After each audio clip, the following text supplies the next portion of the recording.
Oh, there's one. Anyone else? Well, I guess I was going to do most of the talking anyway today. Now, I'm sure you're all wondering who I am and what I'm doing here today. Well, let's get right to the point. My name is Craig Jillner. I'm 20 years old, and 3 years ago, I almost made the dumbest mistake of my life by trying to end it. And so I'm here today to talk to you about a very serious issue. Depression. Now, no, I'm not here to give you tips on how to combat depression. I'm not here to tell you that life's going to be any better than it is right now, because that's not necessarily true. Now, I'm just here to give you a story. My story. You see, 3 years ago, I was in your position. I was an ambitious student. You know, I had a lot of goals, and I thought that no one understood who I was. Now, I know most of you won't listen to me today. That guy back there is about to fall asleep in about 2 minutes. This guy right here is just happy that we didn't have class today because he definitely didn't do his homework. I can see that smirk on your face. Oh, and this girl right here, she's putting her headphones in. She's like, oh my God, can you stop talking? I just want to decide whether I should listen to Justin Timberlake or Justin Bieber. Who cares? It's so hot.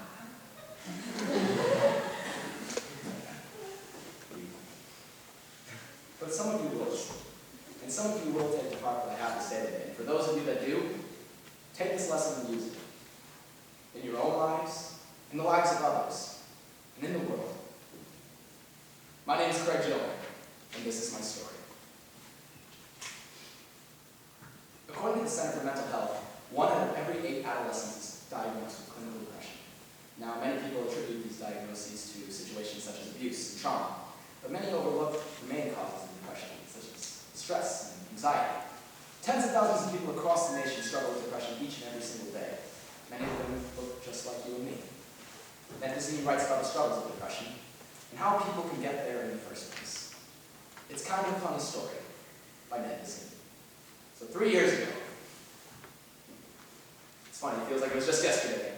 Anyway, it all started 3 years ago when I got into one of the best high schools in Manhattan, the Executive Pre-Professional High School. You know, it was like one of those high schools to teach the leaders of tomorrow. And all you had to do to get in was pass a test. So I said, why not? You know? I started taking practice exams each and every single day, making my mind like some kind of buzzsaw. I could cut through wood and steel, anything else that got in my way. They tested you over the standard, you know, to make sure you're not an idiot or anything. Reading comprehension, all right? Read this passage and figure out what kind of tree they're trying to say. Vocabulary. Did you buy a big book full of weird words and memorize them all? And finally, math. Everyone's favorite. Can you shut your mind out to the rest of the world and fill it with weird symbols that follow your rules? Anyway, I took the test, and I got an 800. Out of 800, a perfect score. A perfect score. And I thought from there on, my life would be nothing but up. It's funny how long someone can be. Because 3 years ago, I snapped.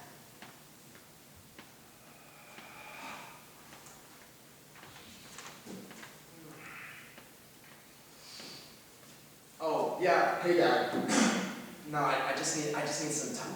No, look, you don't leave me alone in the kitchen, you don't leave me alone in my room. Can the bathroom be the one place that I get Oh, you want to know where I'm at?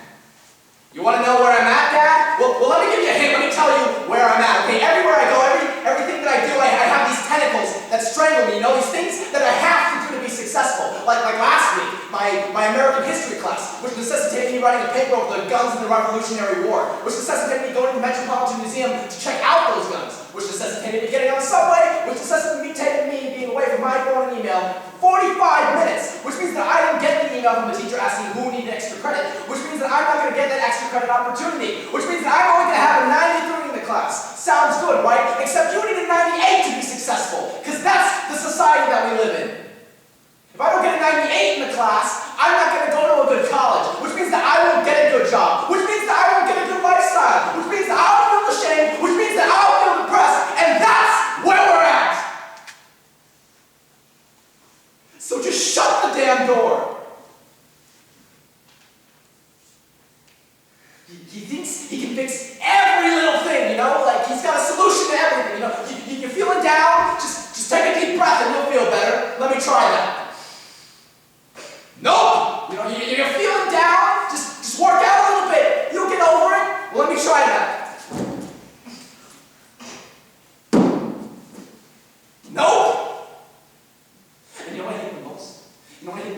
saying that he always says, life's like a mountain, you just keep on climbing, you'll get to the top someday. Well, here's a newsflash. It's not like that, okay? Because you climb and you fall with this false notion that there's a top, and then you get to the top and you realize there's another mountain there waiting for you, and it's bigger and it's taller than the one before it.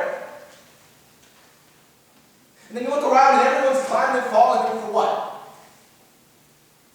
For a top that doesn't exist. He doesn't get it. He doesn't get the. I have trouble eating.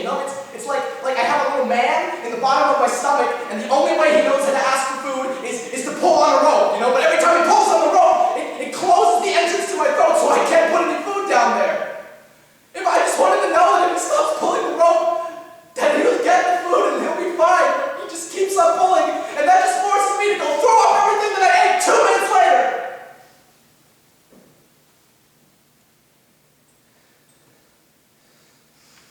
I don't like spending time with people anymore because I don't want them to think I'm weird. I don't want them to think I need to be somewhere like in the loony bin. But then I get alone, I get some alone time, and it's just like I have this cycling in my mind, all the failures, all the things that I haven't done. I'm not smart enough to get good grades. I'm not smart enough to have a girlfriend. Girls think I'm weird, There's people everywhere doing better than me. There's people on TV, people younger than me, getting scholarships, getting awards, getting all these things, making something of themselves, and I'm still a nobody.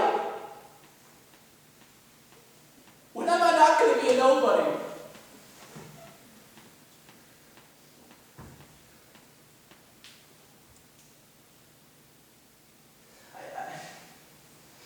I can't eat and I can't sleep. I'm just wasting resources.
Suicide.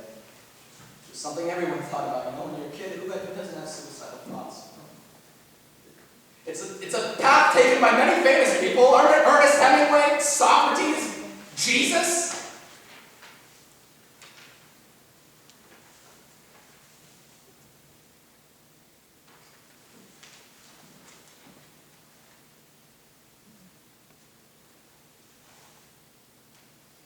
It's a picture of me and my sister. From the summer of 3 years ago. Glory days of ice cream and sunshine.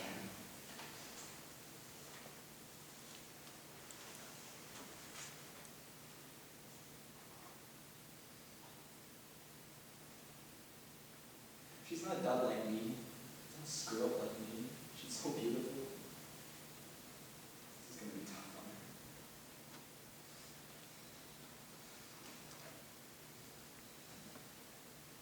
her. I can feel my heart beating everywhere. It's like a beat. It's in my chest. It's in my wrist. It's in my fingers. I can even feel it in my neck. I don't want to die. I don't know how to live.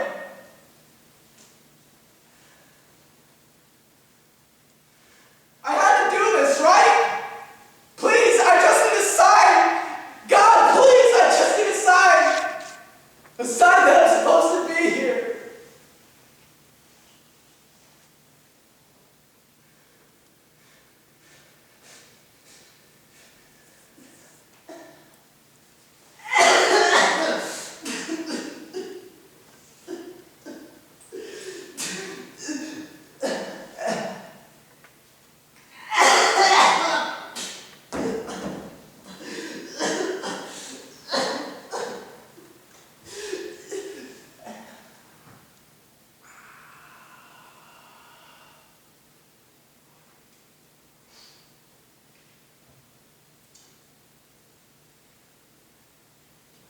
that was the end for me.